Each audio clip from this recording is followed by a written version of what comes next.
Y'all ready to blaze away or what? I had a video that was planned for today, but as you know, I got a strike. So we have to hold off on that and we have to focus, reshift our schedule. We have something really cool here to talk about while the heat dies down. Micheal Murray did an interview with IGN and there was a lot of stuff shared in here. Some of the most interesting things to note is they showed off some more Tekken Ball gameplay. Now this will not be in the beta, but I still think it's pretty cool because one, you get to see Jin and Kazuya in their new outfits, but then also notice the ball. The ball is not a beach ball, it's this globe. I don't know if this is like a customization element, like the more you unlock something in the story mode or customization, will you be able to change this out? It's just an interesting detail and they really don't go into that much detail explaining why this is different from the normal ball. But the next thing that they also discuss is a little bit of the Tekken Lounge. Now they go a little bit more into detail because of course the beta is coming. So they basically say that you can spectate other people. They also show that you can like dance around, you can pop off. Of course some of this stuff will be added once again as customization, but who knows, maybe even a battle pass. I did a poll saying will Tekken 8 have a battle pass, and it's just because whenever I see this little emote usually that's something that's updated with a battle pass. Now there's been no mention of that, so I won't speak it into existence, but if it does happen, just know that I told you so. And then they also show us how you can go up and look at players' stats. You can see their strengths, you can see their weaknesses, you can see the spirit, the approval, you can see a lot of different things. This is going to be interesting, you know? You guys talk a lot of smack, and in this beta, I'm going to be clapping everyone's cheeks. So after I clap your cheeks, I'm going to look at your stats, and I'm going to see what I did to your stats. Oh my god, this guy is trash, you know? So this is just a cool feature. Let's get into the real juicy stuff, the info. This is where we transition over to another video that IGN did. It's also an interview with Micheal Murray and, you know, the interviewer. The graphical level that we were able to attain for Tekken 8 was one of the early goals we had, and I'm pretty happy at the benchmark we hit so far. I mean, obviously, Rada says we're not done, you know, we can do more, but I think what we have so far is pretty great. Players were saying this does not look good enough, it looks bad in some instances, and they were pushing the developers to do more. Micheal Murray says he's kind of happy with it, and I am too, right?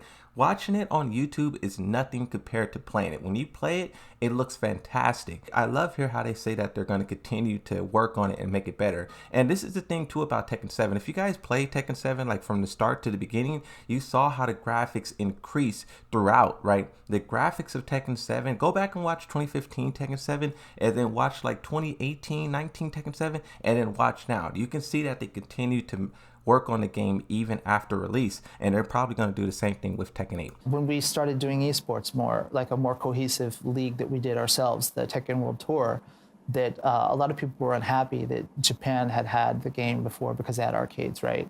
And other people who didn't have access until later had to play catch up.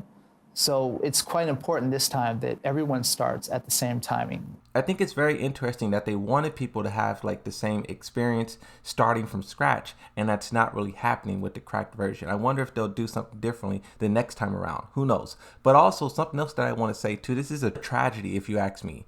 With Tekken 7, when that game first came out, everyone played it as if it was Tekken Tag Tournament 2. Like you see people try to do Tag Tournament 2 combos and setups, and then little by little, like in live tournaments, we could see players learn new combos, learn new setups, and just evolve. This time around, it's not going to happen with Tekken 8. Everyone's secretly playing the game in silence, and they're going to show up to the first tournament doing the max damage, best setups ever. So it's just going to be kind of different there, where Tekken 7, we got to see the learning progress take place, and then for Tekken 8 it's already, players already learned it, you know. What we noticed was he was supposed to be an access to all kinds of different tools that players can creatively use as they please, but it seemed to kind of settle into a pattern when the pro players started to play, where we wanted to change it up a bit. So the way that people will be using the heat, burst, and dash is not the same, so we won't be seeing those. So here he's talking about how the Heat operated in a closed network test. There was kind of a pattern. You launch people, you screw them, you heat burst them, you heat dash them. It was a pattern. Everyone did it. Everyone immediately identified it.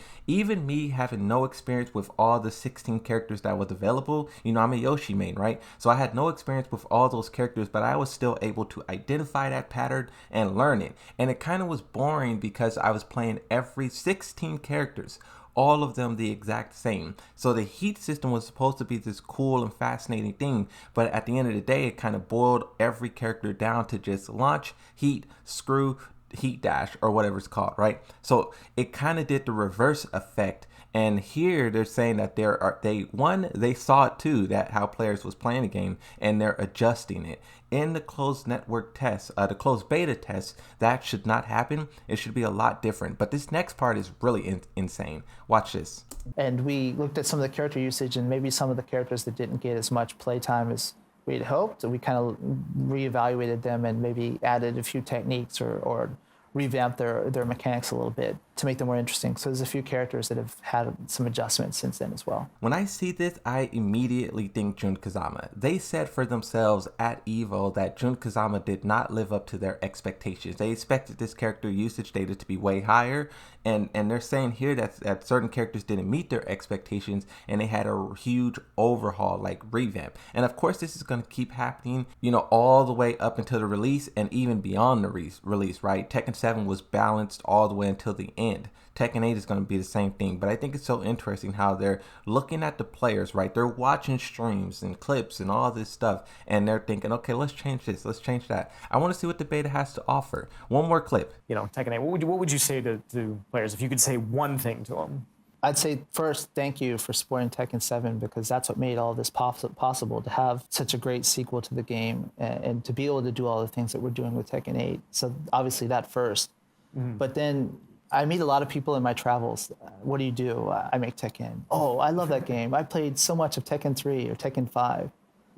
I want those people to try this game again. So this one's kind of a two-parter. He says, thank you to everyone who supported Tekken 7. Tekken 7's success is what allowed Tekken 8 to be so fantastic. And this is something that I try to highlight as well. No matter what you say about Tekken 7 did its job. It revitalized the franchise, and now Tekken 8 is one of the best looking, like, content-wise Tekken's ever made. Like, this game is looking stacked, juicy. But then the second part of this is how he says when he run into people say, oh yeah, oh you Tekken? Oh yeah, I love Tekken 3. I love Tekken 5. They talk about games that happened 20 years ago, the past. And it is kind of a tragedy. Like, even for diehard Tekken players themselves, right? When the good days or the best days is behind, that's not what you really want. You want people to be like, oh, Tekken, oh, I love Tekken 7, I love Tekken 8. I just think it's kind of interesting that Tekken, in a lot of people's minds, is thought of as like a great PlayStation 2 game, an arcade game. I don't know what needs to happen or what level of success Tekken needs to reach for people to think like, oh, Tekken, that's a great PS5 game or a PS4 game or a PC game, you know? Tekken 7 is the most successful ever, but then still a lot of people think of it as like, oh yeah, PS2 or arcade. I don't know. I just think it's so interesting that, like, I even see that with you guys in the comment section who say like, oh yeah, the PlayStation 1 or the arcade. It's cool that Tekken had that impact on a lot of people growing up, but I want to see them make that impact again, you know, now, you know?